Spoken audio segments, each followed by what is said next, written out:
Marx was born in Trier in 1818 and initially studied law. He soon turned his attention to philosophy and, for a time, edited a newspaper in Cologne. It was when he moved to Paris that he met Friedrich Engels, and in 1848 they wrote the Communist Manifesto. The proletarians have nothing to lose but their chains. They have a world to win. Working men of all countries, unite. In his youth, Marx had belonged to a radical political group called the Young Hegelians, but later became disenchanted with Hegel's philosophy.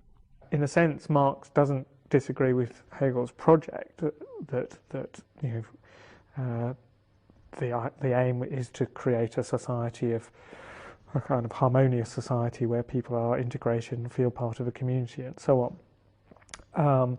But Marx thinks that Hegel is rather naive and optimistic in how Hegel thinks that's going to be brought about.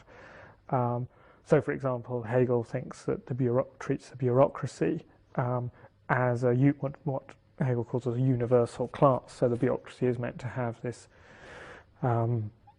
rather worthy concern with the well-being of the community as a whole, and that's the role of the bureaucracy within the community, that they're sort of there to make sure that everyone's interests are treated equally and fairly and so on. And Marx is just contemptuous about this and just sees the bureaucracy as a rather corrupt institution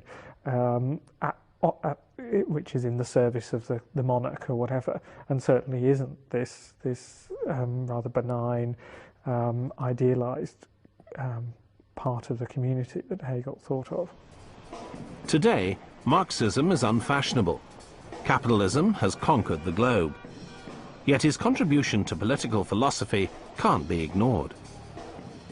One influence, I think, is in terms of his theory of justice, as we might call it now. Because again, it's a contentious issue within Marx whether he had a theory of justice, whether Marx was just a social scientist, just trying to understand why societies change and develop and perhaps where they're going to go, but he wasn't interested in making judgments about whether one society is better than another or more just than another. And they, you can certainly find passages where he's critical of those notions. They shouldn't be of concern to good communist thinkers who shouldn't be going around judging societies in that way.